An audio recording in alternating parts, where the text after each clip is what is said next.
प्रज्ञासूर्य Bharat Ratna doctor Babasaheb Ambedkar यांच्या प्रतिमेला विनम्र अभिवादन.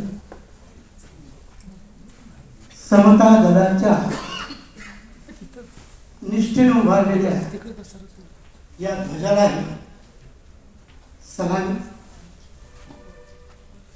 प्रज्ञापीठावर आदरणीय घोडेस्वार सर आणि इतर प्रमुख पाहुणे आणि आपण सुरू आपल्या सगळ्यांना मी नम्रपणे अभिवादन करतो. खरं तर मी आज या ठिकाणी प्रमुख पाहुण्यांना ऐकायला स्मिताताईंनी जबरदस्तीनं म्हणा मला एक आनंद. मी त्यांना आधीच सांगितलं होतं बाईक 3 महिन्यापूर्वी एक जबरदस्त ॲक्सिडेंट झाला माझा. कमर फार कामातून गेली आहे आणि अशा नरम सोप्यात बसणं मला अवघड होतं. कसा तरी बसून होतो आणि तिला विनंती केली की बाई माझं नाव लवकर घे, मी बोलून घेतो आणि कुठेतरी मागे खुर्चीवर जाऊन बसतो. त्या नरम सोप्यात बसणं मला कठीण असं. आपण क्रिमिलेबद्दल मलाईदा हा शब्द भारतीय राजकारणात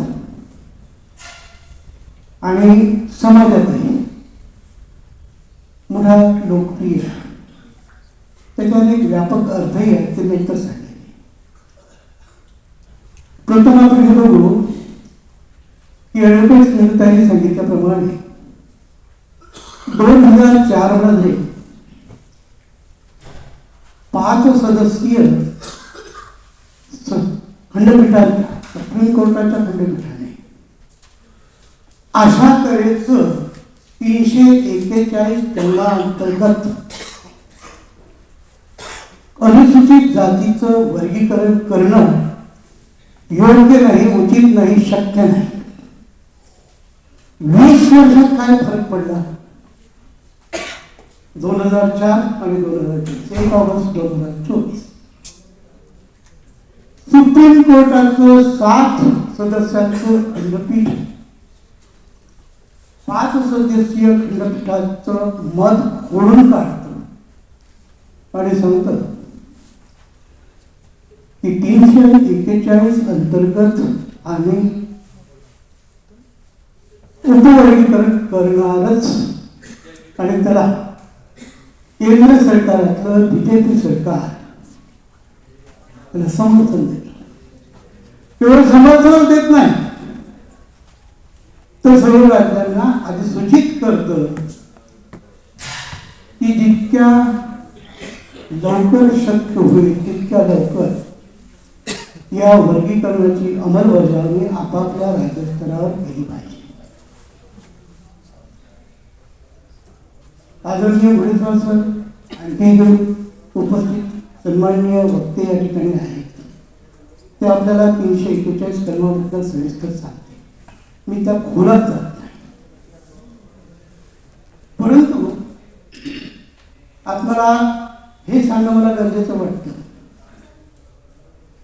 की 1 ऑगस्टला या 7 सदस्यीय खंडपीठामध्ये कोण कोण होतं?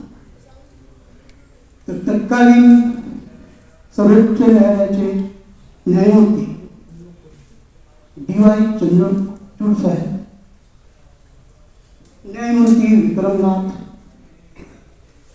न्यायमूर्ती बेला द्विवेदी, न्यायमूर्ती पंकज मित्तल, न्यायमूर्ती मनोज मिश्रा आणि सतीश चंद्र या 7 लोकांचं हे पीठ होतं. आणि 6-1 6-1 असा निर्णय झाला. याच्यामध्ये ज्या न्यायमूर्ती बेला द्विवेदी होत्या त्यांनी आपला विरोध दर्शवताना त्या काय काय म्हणाल्या ते मी थोड्या वेळाने सांगतो. पहिल्यांदा आपण हे बघू की उपवर्गीकरण जे करण्याचा निश्चित झाला आहे त्याच्यामध्ये न्यायमूर्ती रंजन मिश्रा यांच्या अध्यक्षतेखाली तो आयोग नेमण्यात आला. त्या आयोगानं कोणत्या जातीला किती टक्केवारीचं आरक्षण राहील हे जवळपास निश्चित केलं. महाराष्ट्रातल्या 59 जातींमध्ये हे वर्गीकरण कसं विभागलं जाईल हे सुद्धा एका चार्टमध्ये त्यांनी सांगितलं.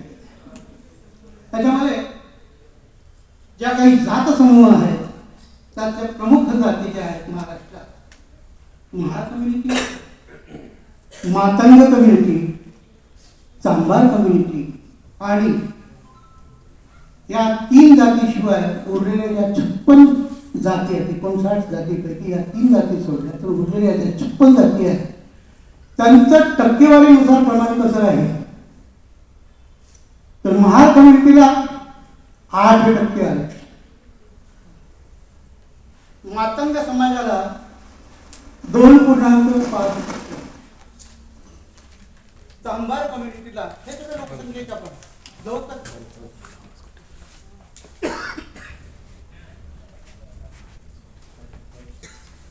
चांभार कम्युनिटीला लोकसंख्येच्या प्रमाणात 1.5% आणि उरलेल्या 56 जातींना 1% आरक्षण. अशा प्रकारे एकूण 59 जाती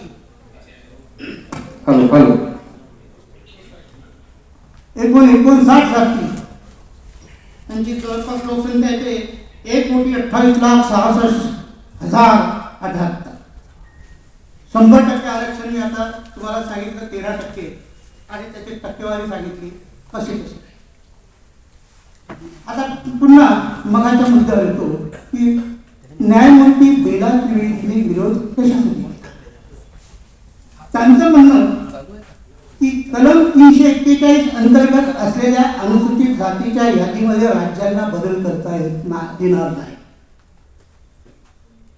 राष्ट्रपतींना त्यांच्या अधिकारात या आधी काही जातींची भर घालता येईल ज्या सर्वसाधारणपणे प्रेसिडेन्शियल लिस्ट म्हणतात. आता या प्रेसिडेन्शियल लिस्टमध्ये ज्या जाती भर घातल्या जाईल त्याचा परिणाम असा होणार आहे की एखाद्या जातीला प्राधान्य देताना, या प्रेसिडेन्शियल लिस्टमधल्या एखाद्या जातीला प्राधान्य देताना त्याच जातीच्या प्रवर्गातील इतर जातींवर अन्याय होणार आहे. कलम 341चा उद्देश ठळकपणे असा सांगितलेला गेलेला आहे की SC किंवा ST च्या यादीत होऊ शकणारा राजकीय हस्तक्षेप हा टाळता यावा. मात्र अशा वर्गीकरणामुळे जातींच्या यादीत राजकीय हस्तक्षेप होणे हे काही नवीन बाब राहणार नाही. कार्यकारी किंवा संसदीय अधिकार नसताना असे वर्गीकरण करून राज्य सरकारे अनुसूचित जातींना मिळणाऱ्या लाभावर गदा आणू शकतात. हे सगळे मुद्दे न्यायमूर्ती बेला त्रिवेदी यांनी मांडले. वंचित बहुजन समाज आघाडीचे अध्यक्ष माननीय प्रकाश आंबेडकर म्हणतात की 341च्या उपवर्गीकरणामुळे घटनेच्या कलम 14 वर त्याचा आघात आणि शेवटचा मुद्दा मी मांडतो की डॉक्टर बाबासाहेब आंबेडकरांनी कठोर परिश्रम घेत अनुसूचित जातीतलाच नव्हे तर इतरही जातीमध्ये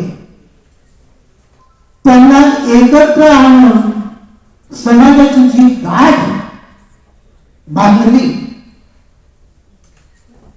त्यांच्यामध्ये विषमता निर्माण होणार निश्चित. कारण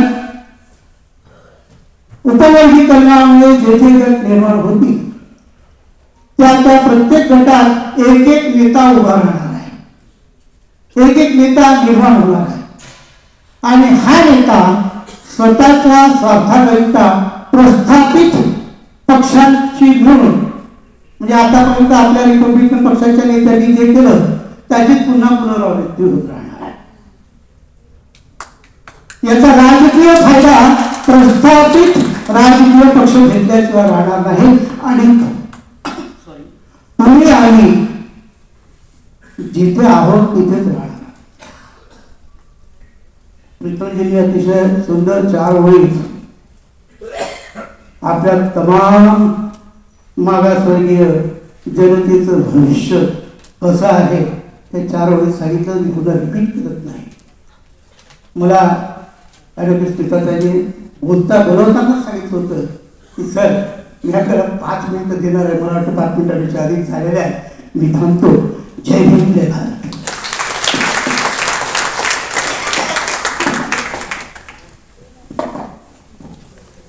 धन्यवाद सर.